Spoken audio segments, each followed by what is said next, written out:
Monastery खड़ी की है। ये जो प्रवेश द्वार दिख रहे हैं, ये प्रवेश द्वार का अर्थ ही ऐसा है, इसको देख के ही लोगों को ये समझ में आएगा कि ये प्रवेश द्वार किसी छोटे मोटे विहार का नहीं है। इस तरह का प्रवेश द्वार वही बनाया जा सकता या बनाया जाता जहाँ बुद्ध की सर्वश्रेष्ठ शिक्षा दी जाती। तो जहाँ कहीं पृथ्वी के ऊपर वो बुद्ध की मोनेस्ट्रीज़ है, टीचिंग इंस्टीट्यूट है, यूनिवर्सिटीज़ है, तो उस यूनिवर्सिटी में इस तरह का प्रवेश द्वार होता। और ये जो प्रवेश द्वार है ये पूरा सिंबॉलिक है, ये एक यान का प्रतीक है इसमें, और दूसरी चीज़ इसमें 7 तरह के स्लाफ है, तो वो प्रतीक है सप्तबोधन का। हाँ, और ये जो विशालकाय जो ध्यान भूमि मोनेस्ट्री है, कितने एकड़ क्षेत्रफल में फैली हुई है? ये अभी 17 एकड़ ज़मीन है जिसके ऊपर हम ये निर्माण कर रहे हैं, और 13 एकड़ अभी हमने बुक की है, और वो 13 एकड़ का भी अभी हमको मिली, तो उसमें हम इंडियन शाओलिन टेम्पल समता सैनिक दल प्रशिक्षण केंद्र का निर्माण कर रहे हैं। यहाँ अभी हमारे पास मेडिटेशन सेंटर है, रिसर्च सेंटर है, और अस्वस्थ लोगों को स्वस्थ कैसे करना, दुखी लोगों को दुखमुक्त कैसे करना, इस तरह का एक मेडिकल डिवीज़न भी हमने शुरू किया हुआ है। वो बच्चों को प्रशिक्षित कर रहे, ध्यान और ज्ञान के लिए, और भिक्षु और भिक्षुणों को भी प्रशिक्षित कर रहे। और जो लोग उपासक उपासिका है जिनको समझना है कि ध्यान क्या, ज्ञान क्या है, बुद्ध धम्म की शिक्षा क्या है, तो उनको मेडिकल के आधार पर मेडिटेशन कैसे करना, और वो मेडिकल मेडिटेशन के द्वारा शरीर मानसिक दुखों से मुक्त कैसे होना, इसकी शिक्षा और दीक्षा दे रहे। साधुवाद साधुवाद। ये जो प्रवेश द्वार के अंदर ये 7 गुड़ियों का ये जो बिल्कुल बना हुआ है, इसके पीछे आपका क्या मतलब आइडिया है? ये हमारी ऑफिशियल बिल्डिंग है, लेकिन इस बिल्डिंग का निर्माण इस तरह से किया है, इसका डिज़ाइन, कि कोई भी बाहर से अगर फोटोग्राफ ले तो उसको ऐसा दिखे कि कमल के पंखुड़ियों से अशोक स्तंभ निकल रहा, तो उसके आधार पर ये डिज़ाइनिंग है। हाँ, और इसका कोई ये नहीं है, बस मीनिंग इतना ही है कि कमल के पंखुड़ियों से निकल रहा भाई, उस तरह से। और ये जो आप देख रहे हैं, हाँ,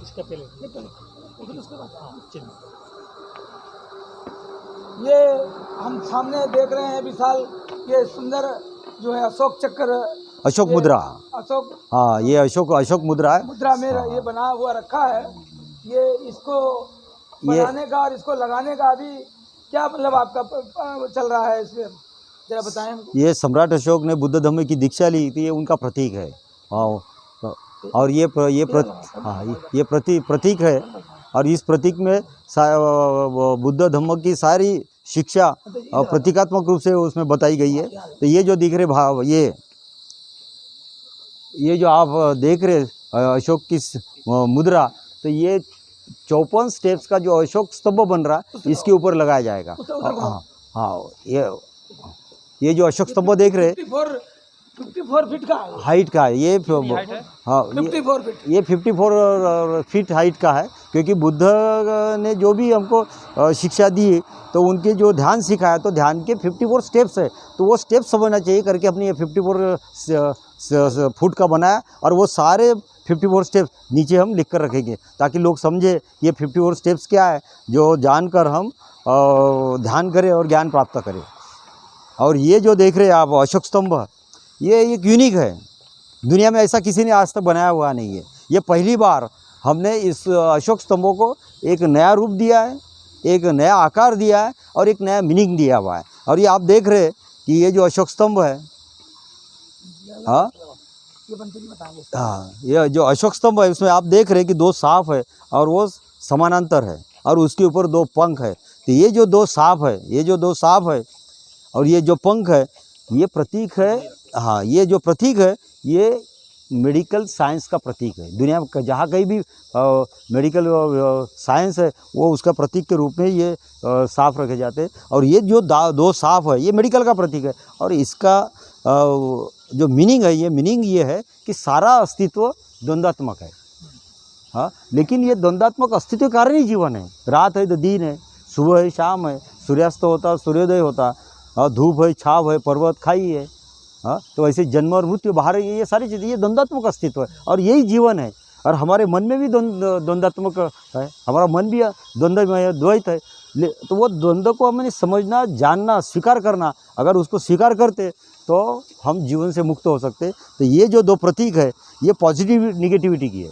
हमारे भीतर दो ऊर्जा है, पॉजिटिव निगेटिव। अगर ये पॉजिटिव निगेटिव ऊर्जा को समझते, जानते, उसको संतुलित करते, तो हम स्वस्थ हो सकते, समर्थ हो सकते, समृद्ध हो सकते, प्रबुद्ध हो सकते, जीवन से मुक्त हो सकते। तो ये द्वंद्वात्मक अस्तित्व को समझना है। अगर नहीं समझे तो हम दुख में चले जाते हैं। ये दो सांप है ना, ये मन के दो अतियों का प्रतीक है। हाँ, तो बुद्ध बोलते हैं कि मन दो अतियों में काम करता है ना, अतियों में अंत होता, तो तुम मध्य में रहो। ये जो स्तंभ दिख रहा है ना, ये मध्य मार्ग का प्रतीक है। तो तुम मध्य में रहते हो तो तुम संत होते, शांत होते और दुख से मुक्त होते। ये उसका मीनिंग है। तो इस तरह से ये मेडिकल मेडिटेशन का सिंबल बना है। और ये सिंबल इसलिए कि बुद्ध ये सबसे बड़े चिकित्सक है। हाँ, फिर मेडिकल साइंस को भी दवाई देना पड़ता, ऑपरेशन करना पड़ता दुख से मुक्ति के लिए, लेकिन बुद्ध की हाँ बनते जी, ये जो बिल्डिंग है ये जो बिल्डिंग के नीचे ये तथागत भगवान बुद्ध की ये जो प्रतिमा है। हाँ, ये जो बिल्डिंग देख रहे हैं, ये बिल्डिंग हमने इस तरह से बनाई है कि ये मेडिकल मेडिटेशन मोनेस्ट्री है। ये मेडिकल डिवीज़न है। मेडिकल डिवीज़न इसलिए बनाया है कि सारे लोग दुखी है, और दुखी है तो वो मेडिकल में चले जाते साइको, और 99% साइकोसोमेटिक डिसऑर्डर थे, वो दवाई से बैठते नहीं। तो हमने ये मेडिकल डिवीज़न ऐसा बनाया कि जिसको भी शारीरिक मानसिक प्रॉब्लम है, कमर दुखती, गर्दन दुखती, कमजोरी है, हाँ, तो उनको हम यहाँ क्या ऐसा सिखाएंगे, आसन प्राणायाम, उनका डायग्नोसिस ऐसा करेंगे मशीनों से, एक्सरे, सोनोग्राफी, सीटी, एमआरआई से ऐसा डायग्नोसिस करेंगे। और डायग्नोसिस करने के बाद वो दुखी लोगों को दुख मुक्त करेंगे, अस्वस्थ लोगों को स्वस्थ करेंगे, बाद में ध्यान सिखाएंगे। हाँ, मतलब जैसे शुगर का प्रॉब्लम है तो हम उनको सिखाएंगे कि शुगर कैसे होता, और व्यायाम से, ध्यान से कैसे शुगर कम की जा सकती। ब्लड प्रेशर अगर बढ़ा हुआ है तो किस तरह से ध्यान से, ज्ञान से हम वो ब्लड प्रेशर डाउन कर सकते हैं। इसलिए ये मेडिकल डिवीज़न है। यहाँ सारी मशीनें रहेंगी, पैथोलॉजी रहेंगे, डायग्नोसिस करेंगे, और डायग्नोसिस करने के बाद उनको फिजियोथेरेपी, काउंसलिंग, अब सुसाइड बहुत लोग कर रहे हैं तो उनका काउंसलिंग करेंगे, और बाद में उनको मेडिटेशन सिखाएं। ये मेडिकल डिवीज़न है। और ये जो बुद्ध है, तो ये मेडिटेशन बुद्धा नहीं है, ये ध्यानी ज्ञानी बुद्धा नहीं है, ये चिकित्सक बुद्धा है। तो ध्यान मेडिकल बुद्धा लिखा हुआ है, तो वो उनके हाथ में जो दिख रहा है ना, वो औषधि का पात्र है। तो ये चिकित्सक बुद्धा है। और अब पीछे देख रहे ना बुद्ध की मूर्ति, वो चिकित्सक बुद्धा की मूर्ति है। वो देखो,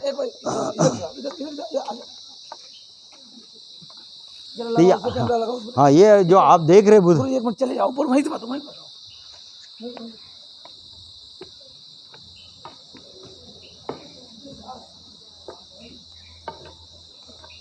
तो ये हम देख रहे हैं कि बुद्ध की शिक्षा क्या है, बुद्ध की शिक्षा क्या है, बुद्ध की दीक्षा क्या है। तो बुद्ध की शिक्षा ये है कि बुद्ध ने ये कहा कि मेरी पूजा नहीं करना, हाँ, मेरी प्रार्थना नहीं करना, तो जो दुखी है, मेरी पूजा नहीं करना, मेरी प्रार्थना नहीं करना, जो दुखी है, जो रुग्ण है, जो अस्वस्थ है, उनकी सेवा करो, और उनकी सेवा करना ही मेरा पूजन है, मेरी प्रार्थना है। तो ये हाँ, तो रोगी, हाँ, और यही सेवा जीसस वो उधर लेके गए, और सारे क्रिश्चियन लोग सेवा करते ना, तो ये बुद्ध से लिया हुआ संदेश है। तो ये हमको समझना पड़ेगा। तो जब तक हम दुखी लोगों की और रुग्ण लोगों की सेवा नहीं करेंगे, हम रियल बुद्धिस्ट नहीं बनेंगे। तो उसके आधार पे हमने ये मेडिकल मेडिटेशन बनाया हुआ है। इसके ऊपर जो है, इसके ऊपर ये प्रबुद्ध भारत रिसर्च सेंटर है, वहाँ लाइब्रेरी है, जो सारे धर्मों के, ज्ञान के, ध्यान के, योगा के, मेडिटेशन के, तंत्र के सारी किताबें रखी हुई है। तो वो मिशन, वो प्रबुद्ध भारत रिसर्च सेंटर, तो वहाँ सब लोगों ने रिसर्च करना चाहिए, पढ़ना चाहिए, और सही को भी प्रबुद्ध कैसे बनाना और सारे समाज को कैसे प्रबुद्ध बनाना, उसका रिसर्च सेंटर ऊपर है। तो वहाँ लाइब्रेरी है, पढ़ने की व्यवस्था है, और वहाँ 50 लोग आराम से रह सकते, इतनी भी व्यवस्था हमने किया हुआ है। बच्चों के लिए भी ट्रेनिंग सेंटर होगा ऊपर। हाँ, तो वो 50 लोग रह सकते, उसकी इतनी बड़ी हमने व्यवस्था करके रखी है। और वो कॉन्फ्रेंस हॉल भी है, वहाँ लाइब्रेरी भी है, स्टडी रूम भी है, और रहने की अरेंजमेंट भी है वहाँ। साधुवाद पंडित जी, मुझे लगता है बहुत आपका जो उद्देश्य है अवश्य पूरा होगा। नहीं, ये पूरा अवश्य होगा, लेकिन मेरे अकेले से नहीं होगा, जब तक आप लोग मुझसे नहीं जुड़ेंगे, हाँ, और हम साथ मिलके भारत प्रबुद्ध करेंगे। ये अकेले का काम नहीं है। हाँ, आगे जो आप हुई है, इसके बारे में हमको जानकारी दीजिए बनते जी। तो ये रेसिडेंशियल कॉम्प्लेक्स है कि जो शिविरार्थी यहाँ आते, जी तो उनका सही ढंग से रहने की व्यवस्था होना चाहिए। तो उसके हिसाब से यहाँ 300 लोग रहना चाहिए, उसके हिसाब से हमने बनाया हुआ है एक। और हर एक रूम के साथ टॉयलेट बाथरूम अटैच है और पूरी सुख सुविधा से संपन्न है। और हमने ये बुद्ध की मूर्ति इसलिए लगाई है कि ये रिक्लाइनिंग बुद्ध है और ये सिंबॉलिक है कि आपको विश्राम भी करना है, आपको सोना भी है, तो आप जागरूकता के साथ विश्राम करना। तो ये इसलिए देखो तो ये जागरूक विश्राम करने वाले बुद्ध का प्रतीक है। तो हमने ये सारी चीज़ें सिंबॉलिक बनाई है कि जैसे रेसिडेंशियल कॉम्प्लेक्स इस तरह का बुद्ध बनाया, वो मेडिकल डिवीज़न है तो वहाँ चिकित्सक बुद्ध की मूर्ति लगाई। और ये सामने जो दिख रहा है मेडिटेशन हॉल है, वहाँ मेडिटेशन करते, तो वहाँ हमने मेडिटेशन बुद्ध लगाया। ये सारा सिंबॉलिक बनाया ना। आप ऐसा देखो कि इसमें कि हमने क्या किया हुआ है, बुद्ध धम्म के जितने भी सिंबल है वो हमने यूज़ किया है। तो बुद्ध धम्म का सिंबल क्या है, वर्त चक्र है ना। चक्र, हाँ, जैसे अंग्रेज आए थे तो उन्होंने सारी बिल्डिंगें बनाई थी ई शेप में, हाँ, ई फॉर इंग्लिश, हाँ, ई शेप में बनाई थी सारी बिल्डिंगें। तो हमारा जो प्रतीक है वर्तुल है, इसलिए आप देख रहे हैं कि सब बिल्डिंगें कैसी है, वर्तुलाकार है। इसलिए आप देख रहे हैं कि सारी बिल्डिंगें हमने वर्तुलाकार बनाया। और अशोक स्तंभ भी देख रहे तो वो वहाँ आर्य अष्टांगी के 4 प्रतीकात्मक वर्तुल बनाया। और दूसरा ये जो गार्डन की डिज़ाइन देख रहे, हाँ, वो अगर आप सही ढंग से देखेंगे तो हर डिज़ाइन में तुमको यान दिखेगा, एक नाव दिखेंगी। तो बुद्ध ने ऐसे कहा था कि मुझे और मेरे धम्म को आप नाव बनाओ, बस भवसागर पार करो। इसमें सर पे लेके मत घुमाओ, इसके सर के अंदर डालो और इसको छोड़ दो। हाँ, तो ये इसलिए प्रतीकात्मक से हमने नाव बनाई है। और कई चीज़ें अगर आप देखेंगे, रेलिंग देख रहे हैं ना, ये जो रेलिंग देख रहे हैं इसमें बुद्ध धम्म के सिंबल है। आप गहराई से देखेंगे तो उसमें एक सीधा स्वास्तिक है और एक उल्टा स्वास्तिक है। और ये हड़प्पा मोहनजोदड़ो संस्कृति के सिंबल है। तो इसको हमको सही ढंग से समझना पड़ेगा ये चिन्ह को। तो ये जो उल्टा स्वास्तिक है ये अमिताभ बुद्ध के छाती के ऊपर है, उसका वो जो उल्टा स्वास्तिक है वो निर्वाण का प्रतीक है। और सीधा जो स्वास्तिक है वो जीवन का प्रतीक है। तो तुमको पहले भीतर जाके अपने आप को समझना है, जानना है। और जिसने अपने आप को समझा, जाना, निर्वाण को प्राप्त किया, फिर उसको बाहर जाके सही ढंग से जीवन जीना है। लेकिन अगर आप वो भीतर नहीं गए और ख़ुद को नहीं जाना, फिर बाहर जाते, हाँ, तो फिर आपको किसी भी तरह से स्वस्थ सुखी नहीं किया जा सकता। तो हुआ उल्टा कैसे पता है क्या, कि जिन्होंने भी ये सिंबल को स्वीकार नहीं किया, तो जो निर्वाण का प्रतीक वो स्वीकार नहीं किया, तो जो स्वास्तिक है वो लिया, वो आधा अधूरा है। तो जिसने भी स्वास्तिक लिया, हाँ, बिना समझे, उस आदमी का ही तो। जैसे हिटलर ने अपने कंधे पे ऊपर स्वास्तिक लगाया, सुसाइड करना पड़ा। हाँ, आप देख रहे कि जैन धर्म का भी प्रतीक स्वास्तिक है, लेकिन जैन धर्म भी फैला नहीं, बहुत छोटा सा रह गया। और हिंदू धर्म में भी स्वास्तिक लिया, शुभ लाभ लिखते, लेकिन हिंदू धर्म में कितनी कुरीतियाँ है, कितनी विकृतियाँ है। हाँ, और कोई भी उस धर्म को दुनिया में अच्छा नहीं समझता। हाँ, क्या, और वो उसी धर्म से देखो ना, सिख निकल गए, क्रिश्चियन निकल गए, बुद्धिस्ट निकल गए, और कई लोग दूसरे धर्मों में प्रयोग हो रहे, लेकिन कोई भी इस धर्म में नहीं आ रहा। क्यों? क्योंकि उनको ये सिंबल, हड़प्पा मोहनजोदड़ो संस्कृति के जो सिंबल है, सीधा स्वास्तिक, उल्टा स्वास्तिक, वो नहीं समझा। तो उन्हें जो स्वास्तिक, रियल स्वास्तिक है वो नहीं लिया, उल्टा स्वास्तिक लिया, तो उनका सारे लोगों का जीवन उल्टा हो गया और हम दुख में पड़ गए। तो फिर हमने इसकी स्टडी किया और हमने ये दोनों सिंबल को समझा और उसको यहाँ प्रतिबिंबित किया। तो आप देखेंगे तो ऐसे ये पूरे सिंबल दिखें, गहराई से देखोगे तो सिंबल दिखेंगे। पूज्य बनते जी, आपने मेडिकल साइंस से पीएचडी और एमडी किया, लेकिन आपने सारा ये देख रहे हैं बुद्ध के धम्म चक्र अशोका का पूरा कल्चर आपने डिजाइन किया है और इसमें करोड़ों रुपए आपने लगाया है और ऐसा वास्तुकार आपने दिया है कि ऐसा डिजाइन तो भारत के अंदर बहुत सारी बौद्ध मोनेस्ट्रियों में भी नहीं है। तो ये तमाम ये धम्म की राशि अकेले आपने ये पूरा सब इतना बड़ा ये मोनेस्ट्री खड़ा कर दिया, इसके पीछे का क्या राज है? ऐसा है कि हम अभाव में पढ़े, गर्मी में पढ़े। हाँ, तो मेरी जो शिक्षा हुई बाबा साहब की प्रेरणा से हुई और मैंने ध्यान और ज्ञान बुद्ध से प्राप्त किया। तो जो कुछ भी मेरे पास उपलब्ध हुआ, चाहे धन हो या किसी भी तरह की पद प्रतिष्ठा हो, जो कुछ भी मेरे पास है, मुझे ऐसा लगता है कि वो मेरा है ही नहीं है, वो बाबा साहब का दिया हुआ है, बुद्ध का दिया हुआ है। इसलिए बाबा साहब बोलते थे कि अपने कमाई का 80% अपने पास रखो और 20% समाज के लिए खर्चा करो।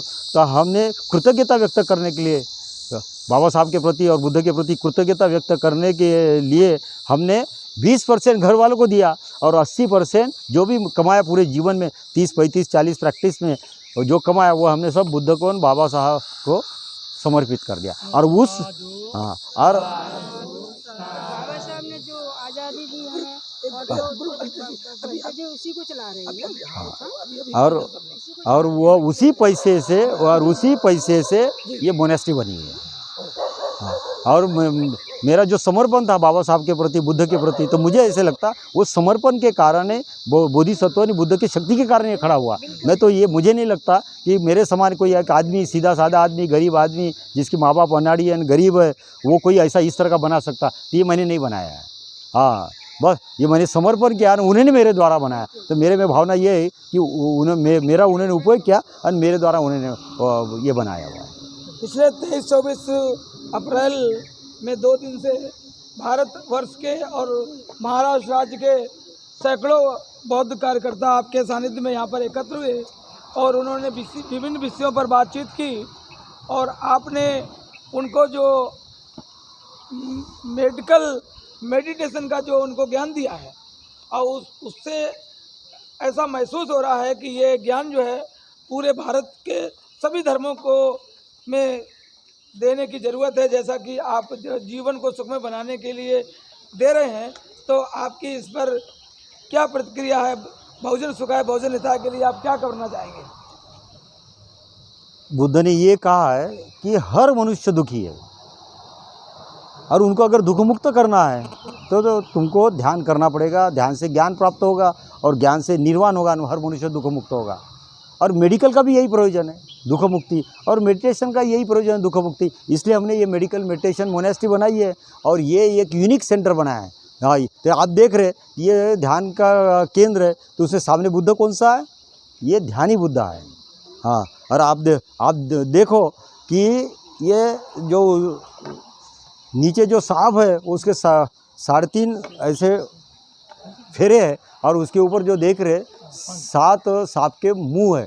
ये प्रतीक है 7 स्टेप्स ऑफ कॉन्शियसनेस के, मतलब ध्यान के 7 सप्तबोधन का वो प्रतीक है। तो 7 चक्र है योग के, मूलाधार, स्वाधिष्ठान, मणिपुर, अनाहत, विशुद्धि, आज्ञान और ब्रह्म केंद्र, सहस्रार। और 7 तरह के ध्यान से 7 तरह के अंग को विकसित करते हम, रूपंग, भावंग, मनंग, बुद्धंग, धम्मंग, ब्रह्मंग और शून्यंग। तो उसके आधार पर ये है, तो जो दिख रहे ना आप 7 सांप, ये उसका प्रतीक है। तो हमको ध्यान के द्वारा ये अपने आप का विकास करना है 7 लेवल पे, और उस तरह का हम ध्यान यहाँ सिखाते। और जो भी ध्यान करता तो हर व्यक्ति खुश होता, दुख से मुक्त होता और कृतज्ञता व्यक्त करता कि आपने हमको सही ढंग से सिखाया। ये हमारी कमर दुखती थी, गर्दन दुखती थी, हेडेक था, बीपी डाउन था और हम दवाई लेते थे, लेकिन आपने जिस तरह से सीखा तो बिना दवाई से हमारी जो बीमारियाँ कई नष्ट हो गई। तो इसलिए ये हमने इसको बनाया मेडिकल मेडिटेशन सेंटर। और बुद्ध जो है ना, ये हाईएस्ट मेडिकल पर्सन है, हाईएस्ट, इसलिए हम उसको चिकित्सक बुद्ध बोलते हैं। और भारत के बाहर बुद्ध को क्या कहा जाता है, शायद वो आपको पता नहीं होगा कि भारत के बाहर बुद्ध को बोलते हैं गॉड ऑफ मेडिसिन। भारत में गॉड ऑफ मेडिसिन धन्वंतरी को बोला जाता आयुर्वेद में, लेकिन धन्वंतरी ये इमेजिनरी गॉड ऑफ मेडिसिन है और बुद्ध ये रियल गॉड ऑफ मेडिसिन है। लेकिन वो लोगों को पता नहीं कि बुद्ध के पास मेडिसिन कौन सी है करके। तो meditation is the highest medicine of the Buddha and Buddha is the highest physician doctor on earth. तो हमको बुद्ध को उस तरह से समझना पड़ेगा, जानना पड़ेगा, और उसका ध्यान और जो ज्ञान है ना, हाईएस्ट मेडिसिन है। ये मेरा खुद का अनुभव है। मैं 65 ईयर ओल्ड हूँ, लेकिन मैं 30-35 साल से ध्यान और ज्ञान में हूँ, तो मुझे किसी भी तरह का दुख नहीं। मेरी एक सेल भी, एक पेशी भी दर्द नहीं करती, एक जॉइंट भी दर्द करता, और मेरे पास अभी भी उतनी ऊर्जा। आप देख रहे, सुबह से मैं पढ़ा रहा हूँ, बोल रहा हूँ, 12-12 घंटे बोलता हूँ, लेकिन मैं थकता ही नहीं। तो ये जो है ऊर्जा, ये बुद्ध के देशना का परिणाम है, उसके ध्यान का, ज्ञान का परिणाम। और मैं चाहता हूँ कि आप भी उसी तरह से बुद्ध को समझे और ध्यान को अपना अंग बनाएं। अगर आप उस तरह से ध्यान को, ज्ञान को अंग बनाते तो तुम्हारे भीतर बुद्ध अंग जागृत होगा, तो आप इस जन्म में भी, उस जन्म में भी बुद्ध तुम्हारे संग रहेगा। तो मैं ये देशना देता हूँ कि ध्यान से और ज्ञान से बुद्ध को अपने भीतर निर्माण करो और उसको अपना अंग बनाओ। ध्यान भूमि में आपके द्वारा कौन कौन से धर्मों के लोग आपसे ये जो मैत्रेय मेडिकल ध्यान केंद्र में आते हैं, ये- जिनको आप उनका मैं आपको ये कहना चाहता हूँ कि ये ध्यान भूमि और इस पे निर्माणाधीन मैत्रेय मेडिकल मेडिटेशन मोनेस्ट्री ये किसी भी धर्म से संबंधित नहीं। ये ना हिंदू, सिख, ईसाई, क्रिश्चियन, बौद्धों से भी ये किसी से संबंधित नहीं। और बुद्ध ने कोई बौद्ध धर्म का निर्माण नहीं किया हुआ है, वो संस्थापक नहीं बौद्ध धर्म का। ये कुछ लोग जो बुद्ध को मानते वो अपने आप को बौद्ध बोलते, लेकिन बुद्ध ने किसी को बौद्ध नहीं बनाया। बुद्ध ये महान शिक्षक है, ज्ञान विज्ञान और तत्वज्ञान के महान शिक्षक है, दुख मुक्ति के चिकित्सक है और ध्यान ज्ञान के मार्गदर्शक है। तो मैं यहाँ विज्ञान बताता हूँ, और विज्ञान किसी धर्म से संबंधित नहीं, सारे धर्म विज्ञान से संबंधित है, धर्म किसी विज्ञान से संबंधित है। इसलिए सारे धर्म के लोग यहाँ आते, और जैन साधु आते, साध्वी आते, मुस्लिम लोग आते, सिख आते, सभी लोग आते। हाँ, और मैं उसे कोई चार्ज नहीं करता, मैं फ्री में सिखाता हूँ, क्योंकि मेरा ये धंधा नहीं। हाँ, ये बुद्ध ने मुझे दिया हुआ है, मैं ऐसे बांट रहा हूँ और बांटने में मुझे खुशी है, तो ये मेरा धंधा नहीं है। हाँ, ये मैं बुद्ध के प्रति कृतज्ञता व्यक्त करने के लिए मैं ये सारी चीज़ें सिखाता हूँ। हाँ, और जो समझता जानता वो दुख मुक्त होते, तो मैं आनंदित होता हूँ। और दुख मुक्त होने के बाद वो जो कुछ भी देते दान, वो मैं स्वीकार करता, तो मैं किसी को मांगता भी नहीं। हाँ, और मेरी कोई फीस नहीं है। बनते जी, अंत में बनते जी मैं ये चाहूँगा कि